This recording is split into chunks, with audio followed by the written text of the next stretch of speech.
Welcome. You are listening to the Mindful Minute, meditations created for everyday joy. I'm your host, Meryl Arnett, and my passion is making meditation accessible and enjoyable. This podcast is recorded from my live Monday night meditation class, where we have a brief discussion followed by a guided meditation. If you would like to access these meditation practices as standalone audio files for your daily practice, please subscribe to my newsletter at merylarnett.com. It's free, and you'll receive a new mini meditation each week, along with behind-the-scenes content and bonus material for each podcast episode. All right, let's grab a cup of tea, a comfy seat, and settle in for today's practice. Well, listeners, welcome to another episode of the Mindful Minute. Thank you for being here.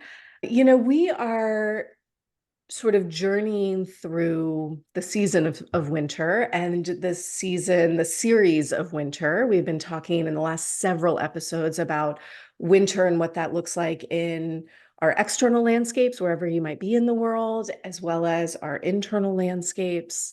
We've listened to the sounds of winter. We've talked about wolves and our animal nature. And today we are going to dive a little bit into the creativity of winter.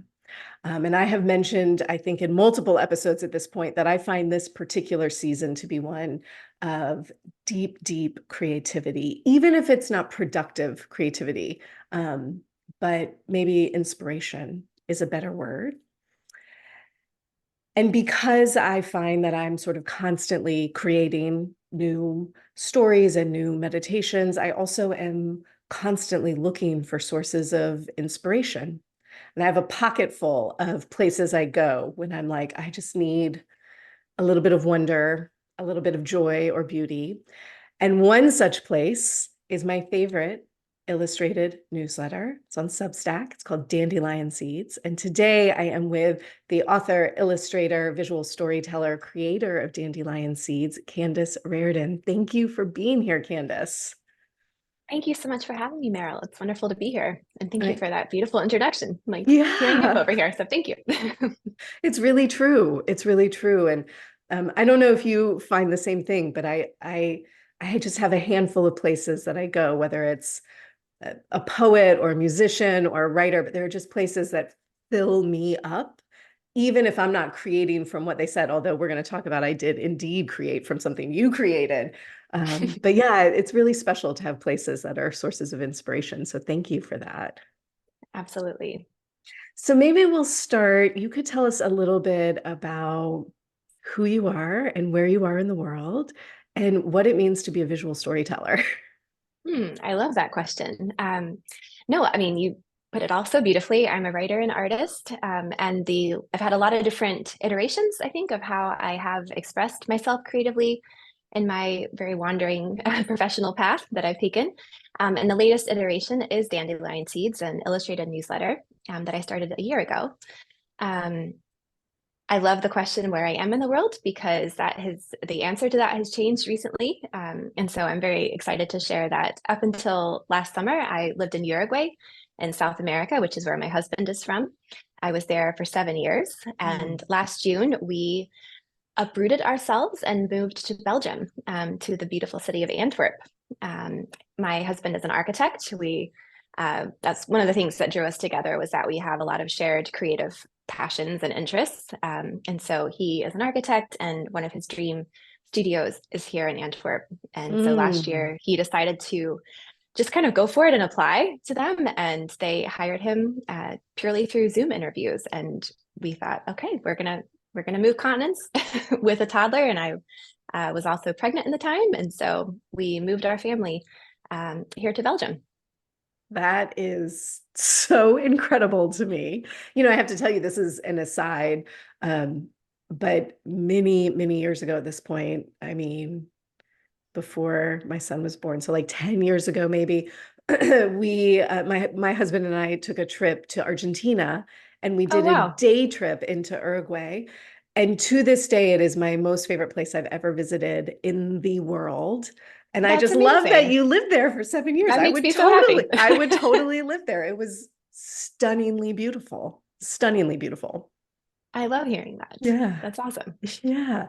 I love that. Um, You know, I'm sort of leaping all over the place, and I apologize for that. I was really excited to talk to you, and that means I don't get very organized when that happens. I'm here for the leaps. Let's go. You Where are know, we going next? one of the things that really strikes me is often in your newsletter, you mention collaborating with your husband, which I Mm. sort of love.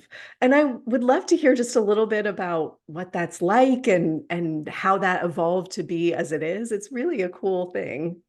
Yeah, I mean, as I just said, that was really one of the things that brought us together. We met in Norway, in an artist house in the very far north Mm. of the country. And we just sort of started to have lunch together every day and we had dinner. And at one point, in one of our meals, he mentioned that he had packed a sketchbook with him for his trip, but that he hadn't used it yet. And I was like, I'm a sketch artist. Like you need to be sketching. And so I went, we both had these moleskin pocket sketchbooks. Mm. And so I went and got mine and showed it to him. And he said that really inspired him. And so then he started to sketch on the rest of his trip. And we both love photography. We both play guitar and love music. And so that was really just this unfolding of like just kind of seeing all these different points that we connected on. Mm. And it just really led very naturally from there to where now I've mentioned before in Dandelion Seeds, like there isn't a word I write that he doesn't hear, poor guy. Like he hears everything multiple times probably. His big joke is that it'll be like 11:57 at night and I'll be like, can I read you an essay? And he's like, no, not an essay, please don't.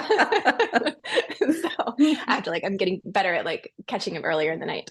Mm. Um, he just at certain points when I've worked on different projects, one time I went to Singapore to paint a mural in the office for Uber there. And the woman that hired me to do that project, she was like, so what does your husband think of you? You know, came from Uruguay to Singapore. And I said, to say that he supports me is like the understatement of the year. It's like he's in the trenches with me creatively. Mm. He just gets me and gets what I love to do and gets the kinds of ways that I love to express myself. And so he was the one that really was encouraging me to start Dandelion Seeds or to start some sort of creative offering. When I started Dandelion Seeds, my firstborn daughter was 9 months old, and I was really just sort of itching to start creating again. And I was like, I don't know how. Like, I'm a full-time mom. Is there room in my day to be creating it all? And he was the one that was like, you can do this. Like, you can Mm. find new little pockets to be creative. And so now I just consider him like my, the other half of Dandelion Seeds, because whether I'm reading him an essay or he'll help me choose which illustrations I should create for an essay. The other day he was at work and all of a sudden I just get these texts where he's looking at the homepage of Dandelion Seeds going, maybe you should try a different layout on Substack. Like try the mag. I'm like, but aren't you supposed to be working? Like, what are you doing? Like, go back to your day. Like, so he's thinking about it even when I'm not even there poking him, being like, can I read you an essay? And so it's the greatest gift, really. Mm. He's my partner in multiple senses of the word, really, not only in life and in our family, but a creative partner that I couldn't imagine now. I can't create without him, really, I because he love that. just helps everything evolve in ways that I couldn't have anticipated, really, which And I'm so grateful for. yeah, and I think it really highlights something so important for all of us to sort of realize in our own creative pursuits is that we don't create in a vacuum. And I think No, it's easy to think that you do, right? Like, I'm going to sit at this desk and I'm going to write this story or this meditation, but it's not a one singular moment that you're alone creating. It's all of these moments in our lives that bring us to the point where we put something on paper or speak it or cook it or whatever your creative expression is, right? no, even like a garden in the winter, Mm. the essay that kind of brought us together. That all came about because of him. It was on one of his like a work visit with his new job here in Belgium. They got to go. The entire studio was invited to the the office, but even better than that, the private gardens of this renowned Belgian landscape architecture firm. Mm. And it's called Wertz International. And so it was the founder of that company, Jack Wertz, who so Jose came home that night after this visit, and I'm like, tell me about it, show me pictures, just kind of think like, tell me about your day. I can't wait to hear about it. not expecting what he was about to tell me. And so he shows me all the pictures from the day. And then at the very end, he goes, so wait until you hear what Jacques Wirtz is famous for saying. He goes, he used to say, a garden that is not beautiful in the winter is not a beautiful garden. He Mm. goes, what do you got to write an essay about that. And I was like, oh my gosh. Like, so now he's like, not only helping me create, but kind of helping me find the sparks of what even to create. And Oh. so I credit him. That entire story came about because he's like my little scout as well, like out in the world, like kind of finding, finding new story ideas hidden wherever they And are. and that story, so you mentioned that story is what made me say, I have got to talk to this woman for a handful of reasons. And I think, like, let's go around those to the back door, but let's start with this. I want to give people a sense, because they're not looking at it on their screen, of Mm-hmm. what your stories are like, right? Because Mm. it's not just typed words on a page. It is so Yes. aesthetically different. So let's talk a little bit about the visual storytelling component. Mm-hmm. And then let's go a little bit into the story of like a garden in winter. I'd love for you to share a bit more about how it came about and the pieces that you chose to incorporate. I love that. So visual storytelling, I really, when I first started out professionally as both a writer and as an illustrator, they were just separate endeavors for me. You know, I would have these writing projects that I was working on, whether it was a book or an article or an essay. And then would take off my writing hat and put on my artist hat and would work on illustration projects, whether that was a book cover illustration or, a mural, any different kind of thing. Um, and then it was in 2017, I think, that an editor from Longreads, a storytelling site, she reached out to me and she said, we're wanting to start publishing more illustrated essays. And I was like, tell me more about this. You know, I had not really read a whole lot of them, didn't know what that entailed, what they could look Mm. like. And really, I credit this wonderful editor for sort of opening up my imagination and helping me realize that I can wear both of those hats at the same time, that I can both tell a story through words and through illustrations. And so, what we decided to do, this first essay that I wrote for her was called Home is a Cup of Tea. And I hand lettered the entire essay. And it was almost 3,000 words long, I think, which Mm. I had never seen done. Like I'd seen illustrated essays that were a lot shorter, where they were all hand lettered. Jose, again, my husband and I were like, what if we hand lettered a literary essay? Like, that's not something you really see done, but like, let's just go for it. And so these essays, I hand letter them with a digital writing tablet that I plug straight into my laptop into Photoshop. And I'm able to Wow. hand letter every word and kind of arrange it on the page. And then I create what I call vignette illustrations. So they're not kind of these, big full screen or full scene illustrations, but I'll choose elements from a story. So for Home is a Cup of Tea, it would be the different types of Mm. teas that I discovered around the world, or, mint leaves from Moroccan mint tea, that sort of thing. And I really weave them together. I try to make it very fluid on the page. And so there's the hand lettered text, and then they'll be embedded with a vignette illustration. And I really want to kind of make it feel very personal so that when someone is reading it, they almost feel like it's a letter from me that I've written to Mhm. them, that it's not just, a block of text, that there's this personal touch to it. And I hope it's more inviting that way, that when you open up one of the illustrated essays, that it feels like you're reading, I don't know, a page from my journal almost Yeah. is It what I'm setting out absolutely to try to do. it absolutely does. And it made me, I mean, I really feel like I know you and I don't know you at all, but I'm like, I totally know her. I like read you, I read everything you write, I and love you that. and you put out a newsletter a week, right? Is that I correct? do. Which Yes. blows my mind. I mean, that's hard. I put out a newsletter a week, but I type it and it's still hard. It's still hard to do that. So that's unbelievable. And listeners, side note, if you're listening, there will be links in the show notes to that specific story, Home is like a Cup of Tea, which I love, as well as Dandelion Seeds. And if you go over to YouTube, then I'll have some imagery. So you'll be able to see Oh, as we're very fun. talking, if you're okay with me sharing. Absolutely. I love that. So side note for listeners, be sure you check that out. All right. So your husband goes to this incredible garden and brings home this quote. And so Yeah. this is the thing that really draws me to your work. And I find that this is not isolated. There are many people in the world who seem to think in this particular way. And maybe we all do, I don't know, but you articulate it quite well, is like something will land in our lap, a phrase, an image, a song. And for whatever reason, you're like, this, I must Hmm. pay attention to this. Hmm. And it's not that you then tell the story of the landscape architect and his, it's not that, right? It's that that one phrase pulls all these other disparate stories and threads together, and you create something entirely your own.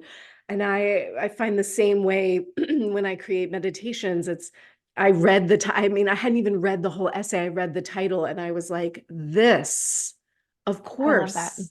Right. And so, and I was in a course a couple weeks ago with a woman who was writing about women's roles in Eastern European towns, like in the early 1900s.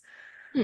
And she's telling the story of, she's a historian, and this is her focus. And she was telling the story of how this came to be her focus. And it was literally the same thing, like a professor in a class made one aside, and Hmm. she was like, that.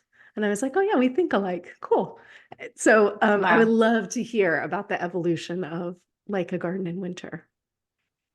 Well, I love how you just put that it's like an invitation to pay attention Mm, to something. And so that was really, I want to say that his visit to this garden was maybe back in September. And I didn't start writing the story until late November, really. And that whole time I was just sort of mulling over this phrase where I just kept asking myself, what does it mean to be like a garden in the winter? It was like a Buddhist koan. Like I just mm, kept returning to it. It was this invitation. It was a mystery. It was a question I didn't immediately know the answer to, which is always a lot of fun. And like, I find that really love to kind of dive into something that I can't immediately answer, where it's like just an invitation to go on a journey with a question, really. And so I just kind of kept thinking about it and thinking about it, especially, and it was fun to be back in the Northern Hemisphere after living in Uruguay for 7 years and I grew up in the Northern Hemisphere. And so it was always, fun to have the seasons in reverse. But there was something about coming back to the seasons I'm more familiar with. And mm, so as we grew more close to winter, I got to sort of watch the world itself put on its winter clothes and watch the leaves fall from the trees. And so there was just a really beautiful mirroring between what was happening in the world and nature around me, and with this question that I had been pondering and dwelling on for a couple of months. And it really just, I think when you have a question like that, the universe starts to help you answer it and just sort of kind of give you little clues to what the answer to that question is. And so mm, as I wrote in the essay, there was just this one night where I was laying in bed and again began to think about that question. And I started to think back to right on our final days in Uruguay before we got on the plane to go to Belgium. And I just thought I was visually put myself back in our living room in our apartment in Montevideo, and how we had decided to sell all of our furniture. And by the last week, we were sleeping on an air mattress in our living room because our bedroom was too full of boxes and suitcases. And we had one chair left. And on our last night, Jose's mom and sister and aunt came over to help us pack, and we're all eating on the floor. And I mean, we had like two spoons left. And I just thought, we shed our leaves. That was mm, it. That was the moment when I was like, we became a garden in the winter when we got to Belgium, because we had shed everything, not only our stuff, this furniture we'd spent 7 years in Uruguay accumulating, but in Uruguay itself, Jose grew up there. It was his home. And so our life was so full.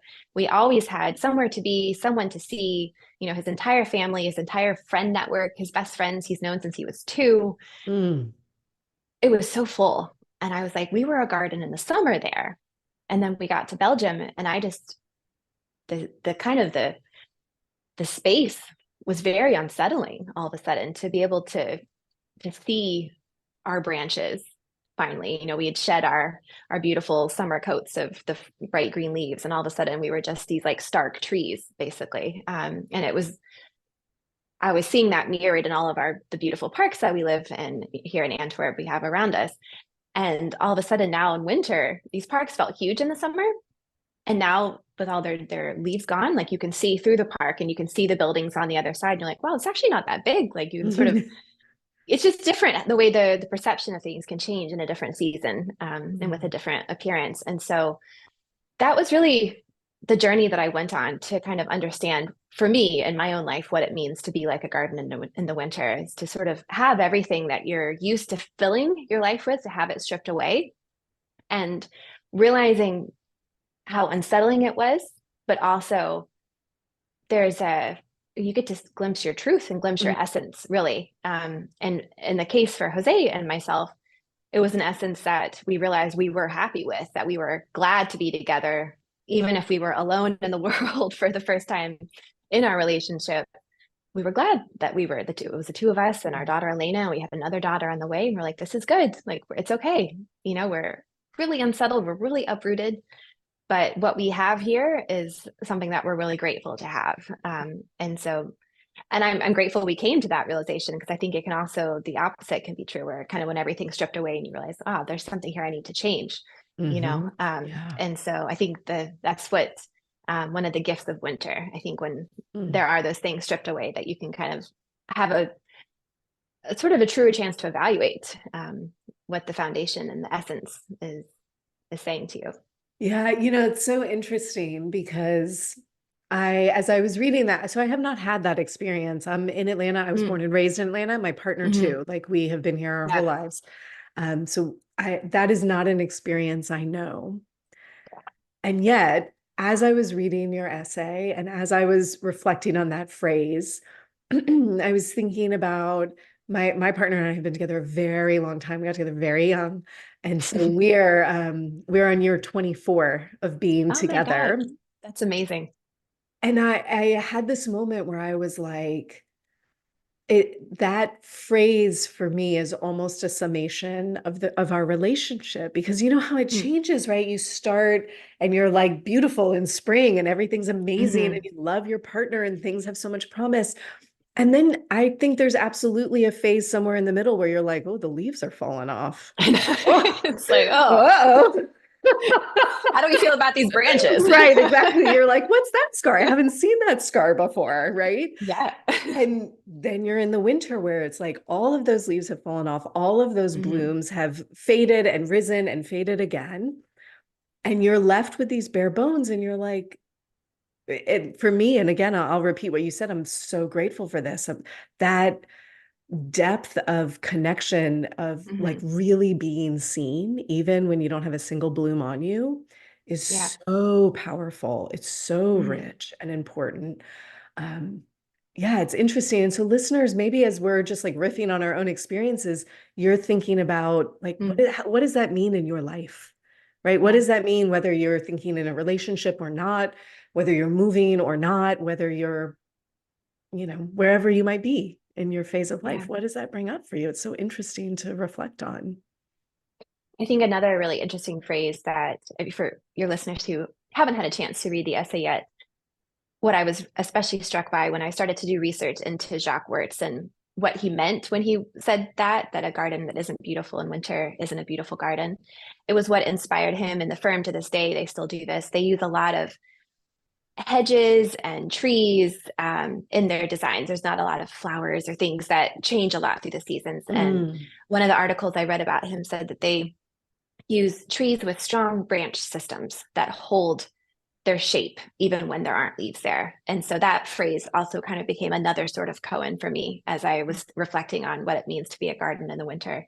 Was like, what does my strong branch system look like? What does that, mm, what is my shape even when kind of all of the external, color in life has fallen off?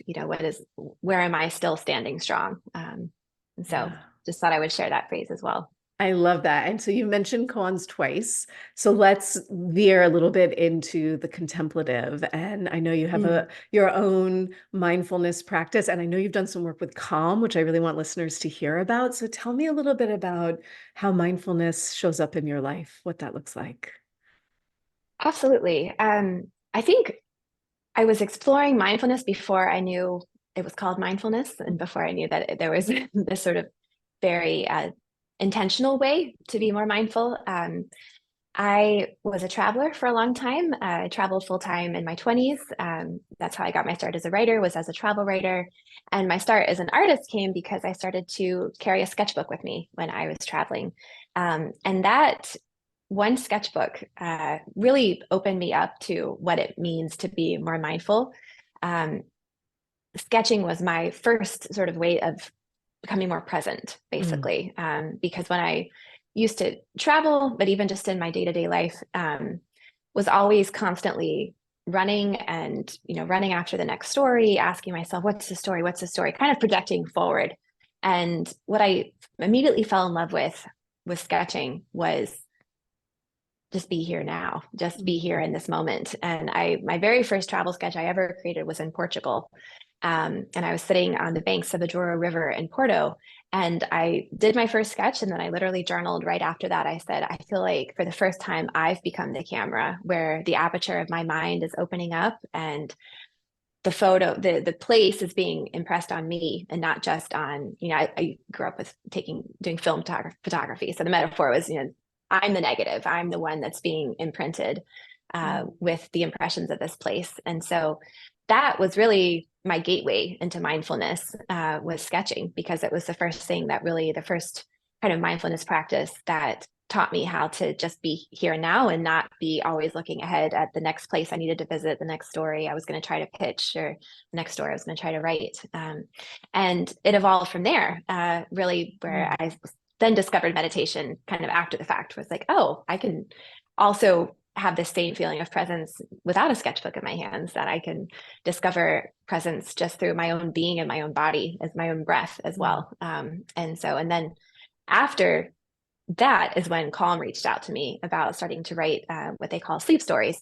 And so it felt like just another natural extension, Mm. something that I had already discovered and already was really taking a place of great value in my life. And then I got to sort of journey into mindfulness professionally. So yeah, that's a brief little Yeah, sojourn through.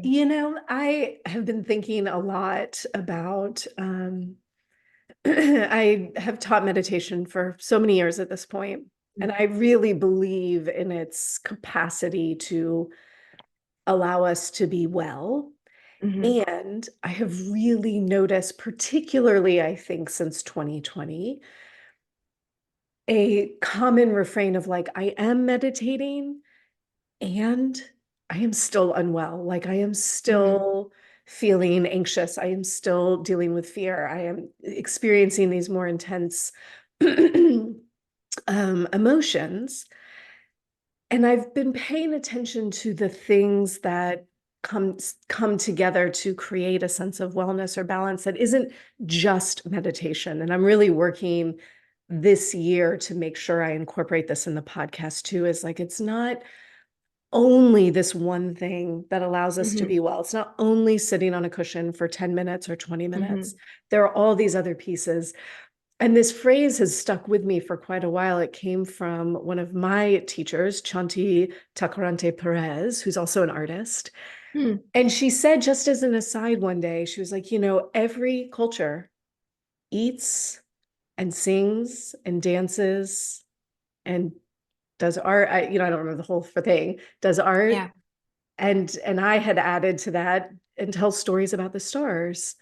And Mm-hmm. since then, I have been thinking about like these are pieces that make us well. I'm not an artist. I cannot even draw a stick figure, right? But there is something to being creative. There is something to connecting to nature, to eating food that is ancestral or local or feels good Mm-hmm. for your body. There is something to singing. So, as you were talking about sketching being this first connection to mindfulness, I really Mm-hmm. feel that. I feel that. And I invite that for our listeners to think about is it's not just sitting on a cushion. That's a piece of it. Don't ignore it. I want you to do that. And there are other threads to weave into that. Yeah. It's also something I've learned since becoming a mom over the last Mm, 2 years. I read a really interesting book called Domestic Monastery, where I'm blanking on the author's name at the moment, but they explore this idea that, because since becoming a mom, I don't have the time all the time to to sit down and, do the formal Mm-hmm. meditation practices. But something they say in this book is that our home is our monastery, that we don't have to remove ourselves, that just our day-to-day lives have so many opportunities for connecting with ourselves and with our breath. And I find myself, I might just be on a walk with my daughter in her stroller, and I will come home to my breath and come home to myself. And I'll meditate. Even when out in the world, I've got my daughter in front of me, I'm walking, but I'm meditating. I'm having that Mm-hmm. same awareness that I would normally have when I was having a more formal meditation session. So that goes to me, connects exactly with what you're saying. Yeah, absolutely. I'm going to look up that book. I love that. What goes into writing a sleep story? Tell me about that process. So what I loved about it was, because when I was a travel writer, like I mentioned just a few minutes ago, I always felt this pressure to find the story, to find the angle, to find, one of the things travel Mm-hmm. editors want to hear is they always want to know why now. So, okay, so great, you went to Porto, but why should people go now? What's the new angle? Oh, there's new ways to try port in Porto, those kind of things. I always felt so much pressure to meet that. And when I first started writing for Calm, it felt like I just got to take this giant breath of fresh air and just write about a place because it was beautiful and there was something about it that maybe it was interesting, but it didn't have to sell it necessarily. I just had to transport people there, which is always why I fell in love with travel writing in the first place. And so I should say in sleep stories, there are different kinds of stories that Calm writes. So they have fiction stories, they have more imaginative tales, but I would write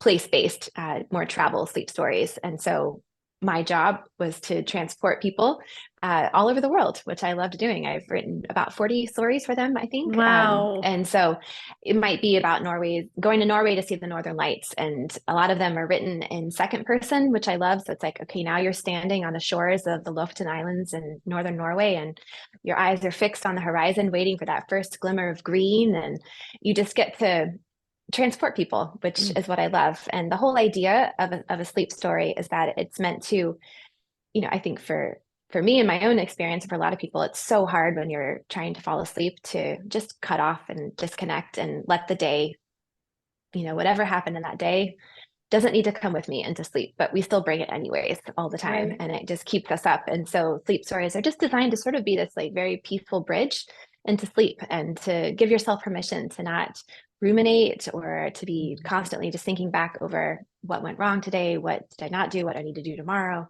Just, you don't have to think for just a few minutes and just be taken somewhere beautiful, Mm. and somewhere that maybe has something to teach you. I always loved when I got to kind of write about a really fascinating aspect of a place. And there's kind of like a gentle, not educational, but like interesting aspect. And so, yeah, that was why I love writing sleep stories for Mm. that, because it just sort of took the pressure off a place. I just got to celebrate it and make you discover why I love Norway or Colombia or Thailand. Oh, I love that so much. And I love the reflection of like taking the pressure off content, right? Whatever that is, Yes, whether you're yes. the person ingesting the content and like feeling the Hmm. need to make it meaningful or make it make sense for you, Hmm. or you're the one creating the content. I love this idea of like allowing there to be air, breath with woven in Hmm. that. That's really lovely. Which I think is what I am very grateful for with Dandelion Seeds as well, is that Mm. again, it's given me a home for the kind of writing and stories that I love to tell the most, where there's no pressure on these stories. There's stories that I would never ever be able to sell anywhere. It's like I wrote an illustrated essay about going to pick walnuts with my daughter in one of our new local parks here in Antwerp. It's like that story would never be sold. It's why now? I don't know, because it was a beautiful moment with my daughter. Yeah. But it's the things that, to go back all the way to the beginning of our conversation, it's those are the moments that I feel called to pay attention to and to share with people. And so I was grateful for the many years I spent writing for Calm, and now I'm grateful to have Dandelion Seeds, to sort of celebrate the more quiet moments that don't often get airtime Mm. in more traditional outlets. And because of that, it invites us into our own space of mindfulness, I think. Hmm. You know, one Yeah. of the things I've really struggled with, I think, particularly in like, I'm going to call it the wellness world, is Hmm. there is also such an angle of like, do this thing. Let me tell you the Hmm. one trick that's going to make everything better in your life. You only have to X. Hmm. And that's such a miserable feeling to ingest, right? Hmm. I have to do this thing now. Oh no. And in Dandelion Seeds, there's nothing I need to do, right? Mm. There is no like, go do this thing, go buy this thing, fix your life in some way. No, it's like, let's think about tea today. Yes, I would Yeah. love to think about tea. Thank you Mm. for inviting me to reflect on picking up walnuts. It Hmm. is so spacious. And I Mm. also like there's almost a sense of meandering, right? And so Mm.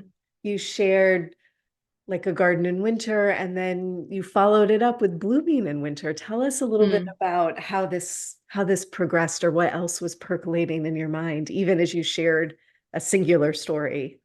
Yeah. First of all, I just want to say my eyes are so full of tears right now because that was just so beautiful. So thank you. And just quickly before getting into bloom in the winter, I love what you said because it's something that I notice a lot when people write to tell me that what they appreciate about dandelion seeds. They'll often say things exactly like what you just said, like, "Oh, it helps me feel more present," or Mm. it uplifts me," or it's like I feel calmer. And I'm realizing it's sort of like this ninja mindfulness. It's like perfect. like I had no agenda with starting this, but I'm like it's everything that I used to do with calm is sort of kind of like remanifesting itself very naturally. And I love that it's not something I set out to do, like write these stories that help you feel more mindful in your day. Right. But it seems to sort of be kind of what's happening organically, which makes me very happy because it's something Mm. that mindfulness is such a big part of my life. And so I love that these stories sort of are having this not unintended, but or unforeseen, sort of a gift Mm. for people to enjoy. So I love that you said that. But yeah, bloom in the winter. So when when I do my illustrated essays, I always write the story first because I think I love being both a writer and artist, but I think secretly in my heart will always be writer first. It's just sort of what Mm. I identify with the most. And so I always write the story first, and then the big question comes of, okay, what do I illustrate to bring it to life visually? And when I finished writing Like a Garden in the Winter, and Jose, because he's my art director as well as husband, we were sitting there talking one night. I'm like, what should I illustrate for this story?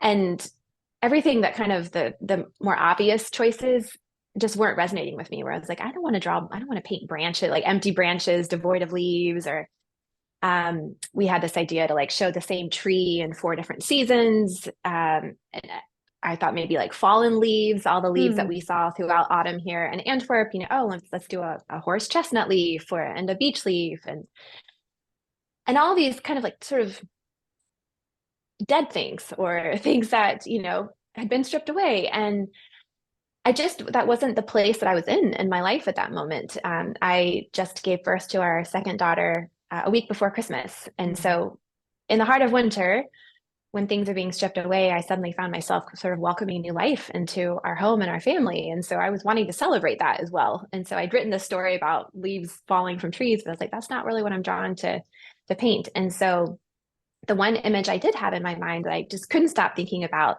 happened at the very beginning of my time as a traveler in the world. I once saw snowdrops in the heart of winter in Oxford, England. I spent my very first 6 months in the world in London, and I took this day trip to Oxford. It was freezing cold, snow was on the ground, and I, for whatever reason, walked through the botanical gardens of Oxford, and I saw snowdrops for the first time in my life. And when I started to write Like a Garden in Winter, they just came back to me for some reason. I just started thinking about these snowdrops.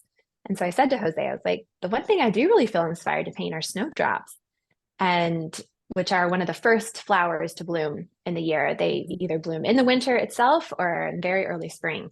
They're sort of like these harbingers of spring.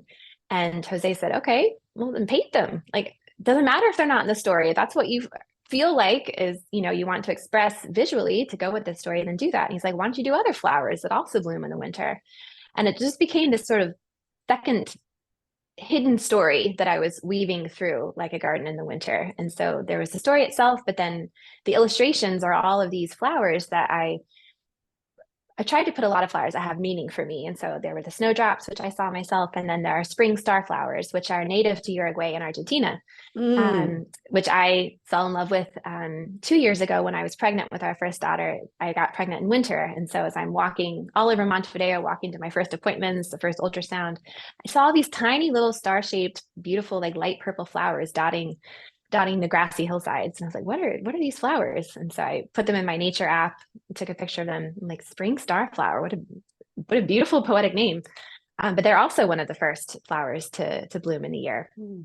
And so I created this collection of 4 different flowers that bloom in the winter or in the early spring. And I just loved that idea, this kind of second story of even in the heart of winter, there are things that are still growing and are bringing color and joy to our lives. And I love that the story kind of has these like 2 messages now sort of woven through it.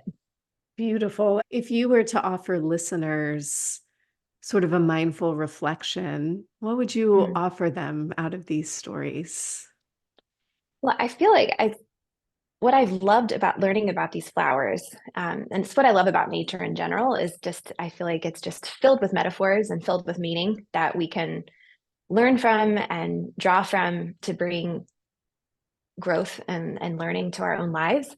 I fell in love learning about why these flowers bloom in the winter. That was the first question I started to ask when I decided that I wanted to paint them. I'm like, well, why do snowdrops? Why are they the first to appear? And I felt like each flower really had something unique to offer us, some unique lesson. And so what I would offer to your listeners is I have these 4 flowers that I illustrated for the story, and I put together a little image that I think you're going to share Hmm. um, with them.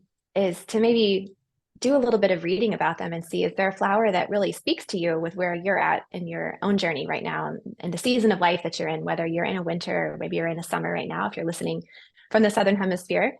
Um, each of these flowers has a really special story to tell, I feel like. So snowdrops, one of the reasons that they bloom in the winter is because they take advantage of all the sunlight that is coming down when the tree canopy is not yet filled with leaves. And so I love this idea that before life fills up, before the canopy is filled with leaves, what are you able to draw nourishment from at this moment in your life? For spring star flowers, they are bulb flowers, which I have recently kind of become fascinated with why spring bulbs bloom so early, is because they need what's called a chilling period. They need the cold of winter. They need like a shock of cold temperatures, some good old frosty mornings.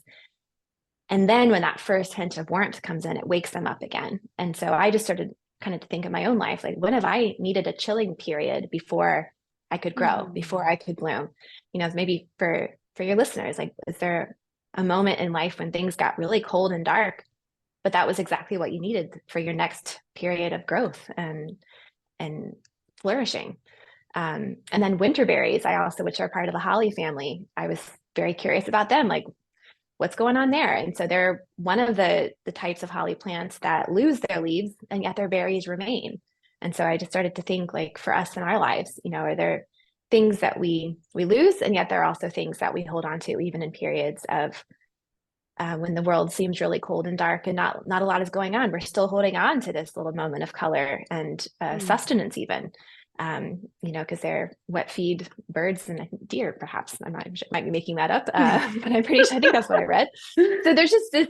I feel like each flower sort of has an invitation to think in your own life.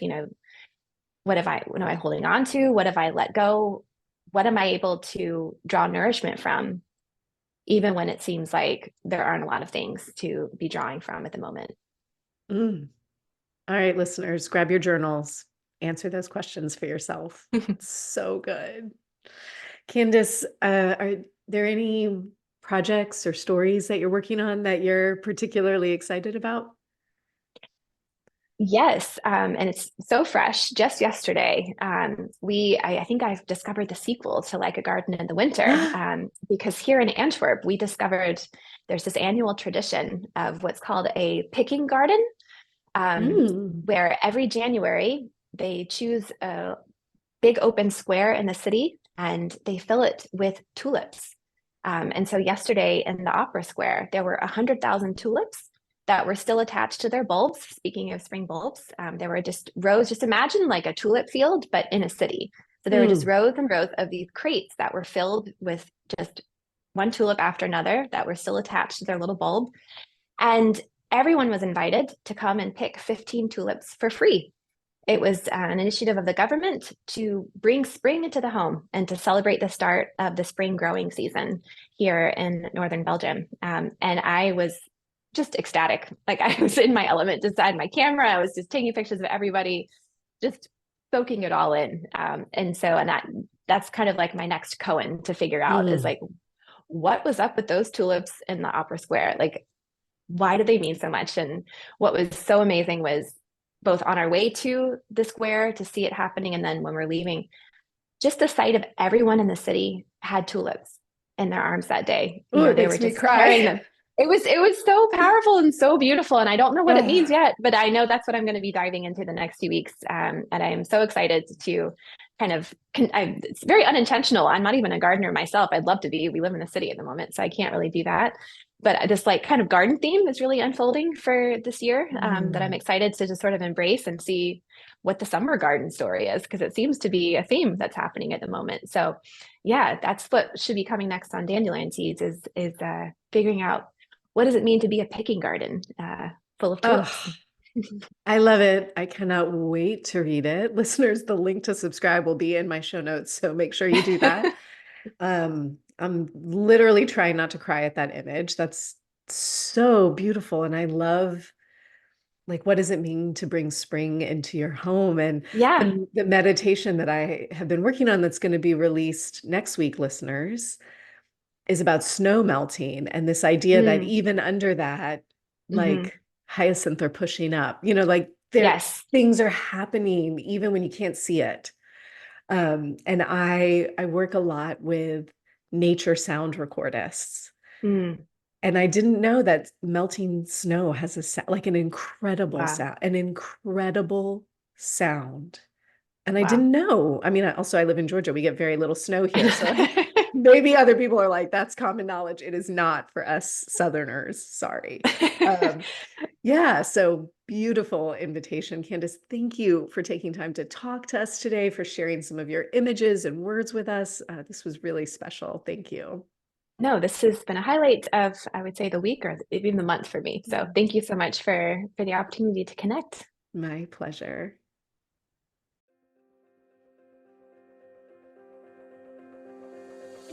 Thanks for listening to the Mindful Minute. If you enjoyed today's episode, please consider sharing it with a friend or leaving me a review wherever you get your podcasts. This helps others to find the show, and let's face it, we could definitely use more meditators in this world. The Mindful Minute is recorded on Muskogee land and produced with the support of Brianna Nielsen Virtual Assistants. To join my live classes, ask questions, or learn more about my teacher trainings, please visit merylarnett.com. Thanks again for listening. I'll see you guys next week.